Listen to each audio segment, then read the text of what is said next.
70 साल से ये मक्कार मुसलमान इस देश का काफिर के पैसे से हज कर रहा था। हज के बारे में ये रिजवी साहब बैठे हैं, ये 24 कैरेट के मुसलमान हैं, इसीलिए मेरे साथ हैं। इनसे पूछिएगा, हज के बारे में फरमाया गया है कि जब आपने अपने घर की तमाम जिम्मेदारियां पूरी कर ली हो, सारे फर्ज अंजाम दे दिए हो, अगर घर में कोई जवान बेटी है उसकी निकाह शादी कर दी हो, आपने घर की सारी चीजों को पूरा कर दिया हो, तब आप अपने पैसे से, ईमान की कमाई से, किसी के दिए हुए पैसे से हज करने जाएंगे। जो इस्लाम में 5 पॉइंट हैं उसमें एक हज है, तभी अल्लाह तुम्हारे हज को मानेगा। हिंदुस्तान के मुसलमान कहते हैं हमारी 70 साल में बहुत बुरी हालत हो गई, इसलिए नहीं हुई कि हिंदू राजा था यहां पर, इसलिए हुई कि तुम ईमानदार नहीं हो, इस्लाम के साथ धोखा कर रहे हो, बहुत तुम्हारा ईमान मुसल्लत नहीं है, इसलिए तुमने काफिर के पैसे से हज सब्सिडी लेके हज तो किया।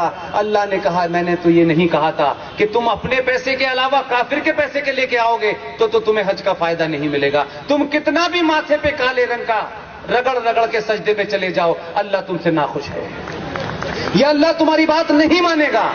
और जब मान रहा था तो तुमने दुनिया के अंदर बहुत कुछ किया था, और हमारा तो अल्लाह के ऊपर यकीन है रिजवी साहब। अल्लाह ने हमें 1000 साल तक गुलाम रखा, हमने कभी अल्लाह की जात में सवाल नहीं उठाया कि अल्लाह ने हमारे साथ ऐसा क्यों किया। हम ये मानते रहे कि हमारे अंदर सनातन के मानने वालों में जरूर कोई ऐसी कमी आई होगी, जरूर किसी हम रास्ते से भटके होंगे, कि ताकि प्रकृति ने हमें सजा देने के लिए कि जो चीजें उसने बताई थी, जिन चीजों का हमको अनुकरण करना चाहिए था, जिन चीजों को हमको पितर करना चाहिए था, हमने तमाम खत्म कर दी, सब खराब कर दी। दुनिया में ज्ञान बांटने वाले लोग आज गंगा के सफाई अभियान में लगे हुए हैं। हमने तब भी यकीन उसके ऊपर हमारा कमजोर नहीं हुआ, हमने माना कि 1000 साल तक हम गुलाम रहे। आजादी के बाद बौनों ने भी हमारे ऊपर राज किया, तब भी हमने कोई हथियार नहीं उठाया। माना कि हमारे चरित्र में, हमारे किरदार में कोई कमी आ गई होगी जिसकी हमें सजा मिली है। तुमने तो 2014 के बाद अल्लाह पे यकीन करना बंद कर दिया। अरे आज भी यकीन करो ना, तुम कहते हो रब्बुल आलमीन कि ये जो पूरा सृष्टि है, ये जो पूरा ब्रह्मांड है, ये कोई एक ताकत है, तुम उसे अल्लाह कह सकते हो, हम भगवान कहते हैं, कोई क्रिश्चियन कुछ और कह सकता है, लेकिन ये मानते जरूर हैं कि कोई आदर्श सत्ता है जो पूरी दुनिया को चलाती है, हवा चलाती है, रोशनी आती है, सूरज निकलता है, जाड़ा पड़ता है, गर्मी आती है, कोई चला रहा है। हमारा यकीन उस वक्त भी था जब हम 1000 साल तक गुलाम थे, और हमारा यकीन 2014 के बाद भी है।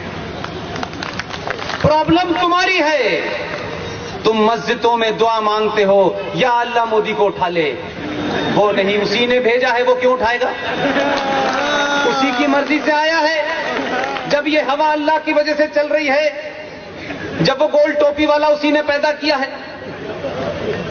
जब रामपुर में एक पागल पैदा किया है, तो भाई ये 2-4 अक्लमंद भी होने चाहिए थे। तो अल्लाह की मर्जी से आया है। अगर नहीं सुने, शुरू में कहा सुन लो, नहीं माने तो उसने कहा उत्तर प्रदेश में बड़ा संकट है, यहां योगी को भेजो, दोबारा यहां भेज दिया। अगर आप नहीं सुधरे, पूरी दुनिया में इस्लाम की जो जिल्लत हो रही है, जो इस्लाम के बारे में कहा जा रहा है, जो इस्लाम को तुम जिस तरीके से पेश कर रहे हो, जो जिल्लत उठा रहे हो, तुम यकीन मानो इसके लिए ना कोई काफिर जिम्मेदार है, ना कोई यहूदी जिम्मेदार है। तुम अपने किरदार को देखो, तुमने कहां से चले थे, कहां आ गए। जिस अल्लाह ने तुमको बताया था कि एक इंसान का कत्ल पूरी इंसानियत का कत्ल है, तुम इंसानों को कत्ल करते हो और फिर कहते हो कि हमें अल्लाह से पूरा फायदा नहीं मिल रहा। अल्लाह उन्हीं को फायदा देगा जिसने तय कर लिया है। लिहाजा वो जानता है कि 2014 के बाद अल्लाह के मानने वालों ने हिंदुस्तान में ऐसे हालात पैदा कर दिए हैं, लिहाजा उन्होंने, अल्लाह ने मोदी को भेजा है।